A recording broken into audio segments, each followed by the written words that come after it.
네, 4.7 보궐선거 대진표가 속속 확정되고 있는데요. 자, 이 대진표에 등장하는 분 한 분 만나보도록 하겠습니다. 더불어민주당 부산시장 보궐선거 후보로 확정된 분이죠. 김영춘 후보 만나보도록 하겠습니다. 나와 계시죠? 예, 안녕하세요. 김영춘입니다. 네, 득표율이 67.7%더라고요. 압도적인 득표율로 후보로 확정이 되시는데 소감부터 좀 여쭤보겠습니다. 예, 제가 생각했던 지지보다 더 많은 지지를 우리 당원과 시민들이 보내주셨습니다. 네. 역시 제가 나서서 부산시장 선거를 꼭 승리를 이끌라는 그런 명령으로 받아들이고 있습니다. 네. 승리를 확신하십니까? 본선 승리를? 예, 확신하고 있습니다. 근거를 좀 말씀해 주시겠습니까? 부산은 서울과 다른 도시입니다. 네. 가히 서울 공화국 시대라고 말해도 좋을 정도로 돈과 사람이 모두 서울로 몰리는 시대에 네. 부산은 서울 사람들이 생각하지 못하는 수준의 그런 경제적 추락을 겪고 있습니다.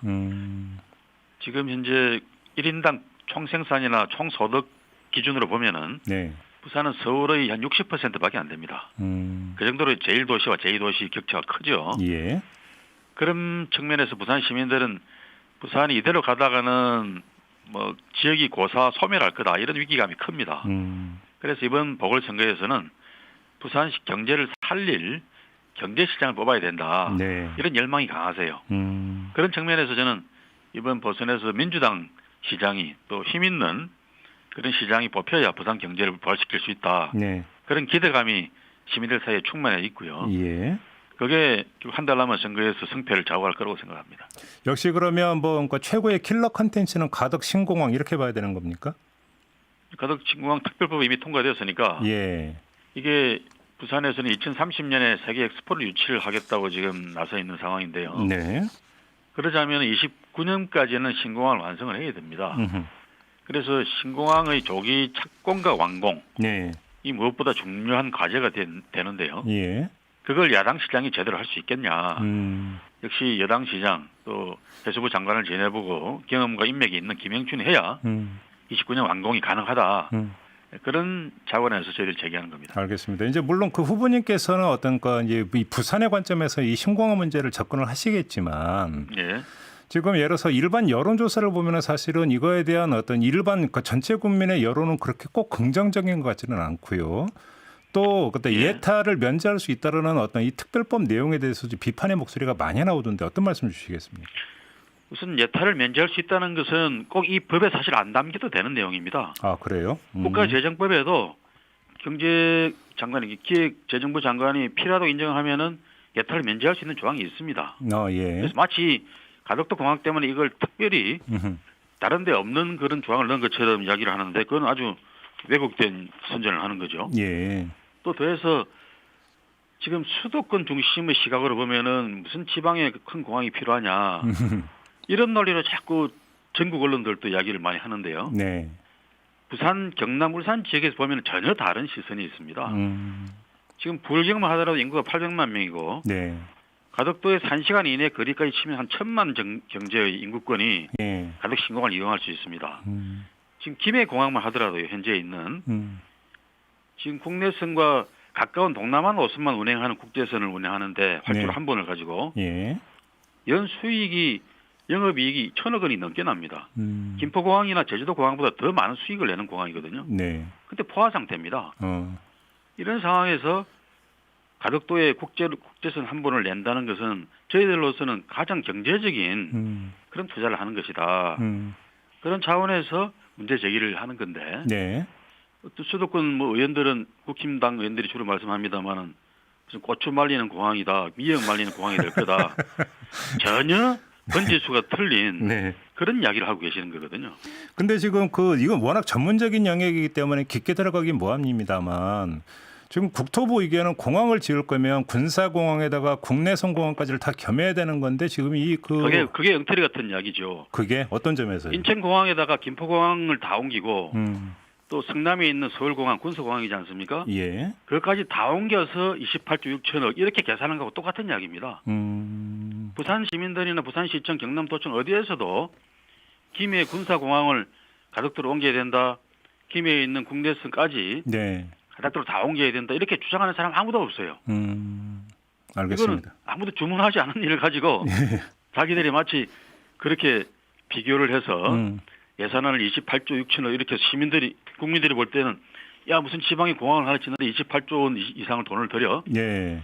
이렇게 왜곡된 그런 여론을 만들고 있는 거죠. 알겠습니다. 그냥 국토부 이야기 나왔으니까 하나만 더 여쭤볼게요. 지금 특별법에 따르면 사전 타당성 조사를 좀 하게 돼 있지 않습니까? 예, 그건 하게 돼 있죠. 그리고 그 주무부처가 국토부가 되는 거 아니겠습니까? 예, 예. 그런데 지금 국토부에서 이미 부정적인 의견을 내놨는데 사전 타당성 조사의 결론이 어떻게 나올 거냐 이것도 사실은 관심사인데 어떻게 전망을 하시고 어떻게 해야 된다고 생각하십니까?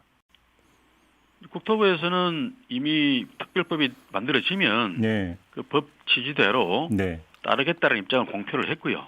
그런 측면에서 방금 말씀하신 그런 일은 없을 거다.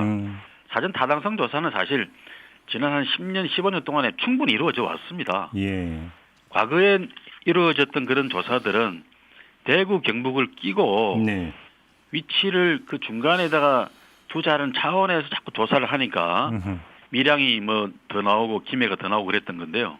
지금 이미 대구 경북공항은 따로 만들기로 했지 않습니까? 예. 그럼 부울경이 합의한 그 가덕도 신공항만 갖고서 따로 조사를 하는 그런 정도의 필수적인 네. 절차만 거치면은 저는 사전 타당성 조사 충분히 좋은 결과가 나올 거라고 생각합니다. 알겠습니다.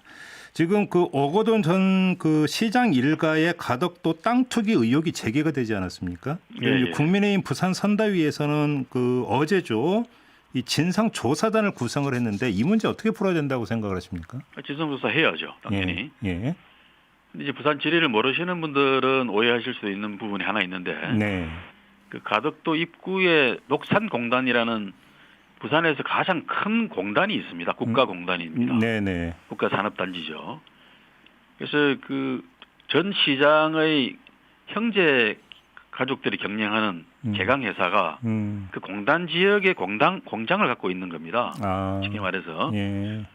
그래서 그 점들이 그래도 만약에 특혜 분양을 받았다라든지 다른 절차적 위법이 있다 그러면 그거는 엄정하게 조사돼서 처벌돼야죠. 예.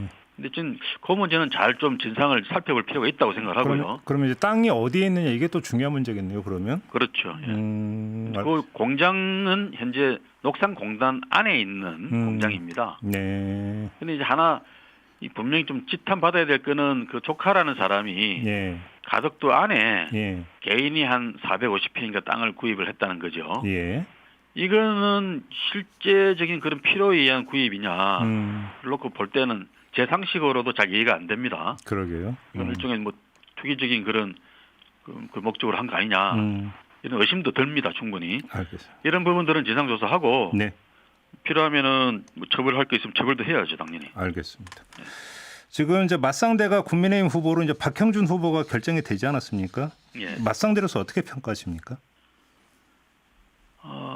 그분은 뭐 교수를 오래 하시면서 네. 주로 TV 토론 같은 데 많이 나오신 분이죠. 또 종편의 시사 예능 프로 같은 데 많이 나와서 많이 알려진 분입니다. 예.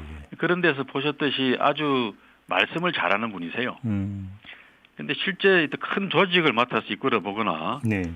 그런 어려운 상황을 돌파해서 성과를 내어본 그런 경험은 많이 부족한 분입니다. 그런 분이 TV 토론이 아니라 위기의 부산을 살려낼 수 있는 그런 경제시장이 될 수 있을까? 그런 의문이 있습니다. 알겠습니다. 그런데 박형준 후보 같은 경우가 과거, 네거티브, 정쟁 이 세 가지가 없는 3노 선거를 치르겠다 이렇게 이제 밝혔는데요. 여기서 눈길을 끄는 게 과거거든요. 왜 그러냐면 국정원 사찰 문제가 제기가 됐기 때문인데 예. 박형준 후보가 이런 점을 의식해서 이제 그 3노에 과거를 넣었다 이렇게 보십니까? 뭐 그럴 수도 있겠죠. 근데 저는 뭐 국민의힘 경선 과정에서 불거졌던 개인의 가정사 문제나 네. 여성 필력 문제 이런 문제를 갖고서 문제 제기할 생각은 없습니다. 그러나 방금 말씀하신 대로 국정원 사찰이라든지 이런 공인으로서의 자세와 이 제대로 된 업무 처리를 했는지 예.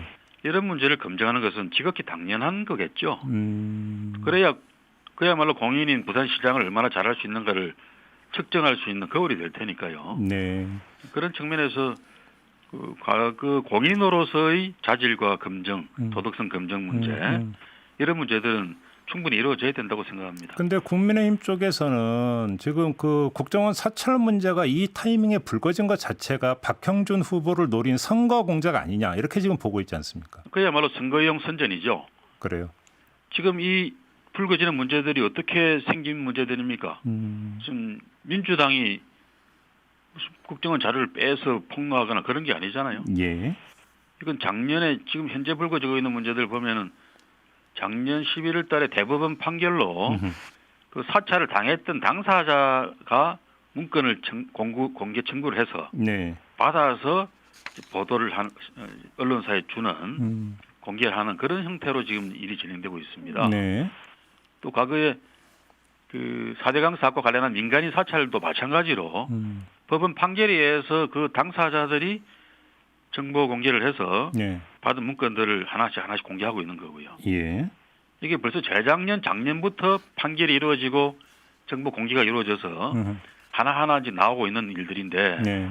이게 올해 이 보궐선거 있을 줄은 누구도 예상 못했던 일 아니겠습니까? 네, 네, 네. 그래서 선거용으로 이런 일을 만들어낸다, 공작이다 하는 거는 천부당 만부당한 일이다. 그런 알겠습니다. 말씀이라고 이야기합니다. 근데 앞서서 이제 후보님께서는 부산시장 보궐선거는 경제선거로 치러져야 되고 그렇게 될 것이라고 지금 말씀하시지 않았습니까? 예. 이걸 전제로 한다면 국정원 사찰이라고 하는 문제가 그렇게 큰 변수가 될까요? 아니, 국정원 사찰 문제가 뭐 변수가 되고 안 되고를 저는 아예 판단조차 하지 않습니다. 이번 선거는 그야말로 부산의 어려운 경제를 살리는 네. 그런 출발점으로서의 시장 뽑는 선거가 돼야 된다고 생각을 하고요. 국정원 사찰 문제나 뭐 다른 문제든 네. 제기되는 그런 문제나 또 이루어져야 될 검증 작업들은 그건 별도로 이루어져야 되는 거죠. 알겠습니다. 박형준 후보 같은 경우는 이번 선거는 불가피하게 전국 선거라는 의미가 있다. 이렇게 이제 그 이야기를 했더라고요. 아마 이 그 발언의 맥락에는 정권 심판 선거로 치러야 된다 이런 그 판단이 깔려 있는 것 같은데 어떤 말씀 주시겠습니까? 그런 이제 속셈이 있겠죠. 네. 그러나 내년에 대선이 바로 또 있습니다. 네. 그래서 정권을 심판하겠다 그러면은 내년에 정권 뭐 교체를 하자고 나서면 될 것이지. 부산에서는 지금 뭘 해도 안 되는 도시다고 이야기를 하거든요. 네. 전성기에 비해서 인구가 50만 명이나 줄었고 뭐 자영업자들이든 뭐 누구든 간에 야, 이들은 못 살겠다. 네. 이렇게 아우성인 도시인데 지금 우리가 이 보궐선거, 시장 뽑는 선거를 정치 선거로 몰아가서는 안 된다고 생각하고요. 네. 그야말로 이 위기 부산을 살려낼 수 있는 그런 큰 배를 운전하는 선장으로서 누가 더 경제를 잘 살릴 수 있을 것인지 예. 그 측면에 초점을 두고 선거를 치러야 된다고 봅니다. 알겠습니다. 자, 오늘 말씀 여기까지 듣도록 하겠습니다. 고맙습니다, 후보님. 예, 감사합니다. 좋은 하루 되십시오. 네, 지금까지 김영춘 더불어민주당 부산시장 후보였습니다.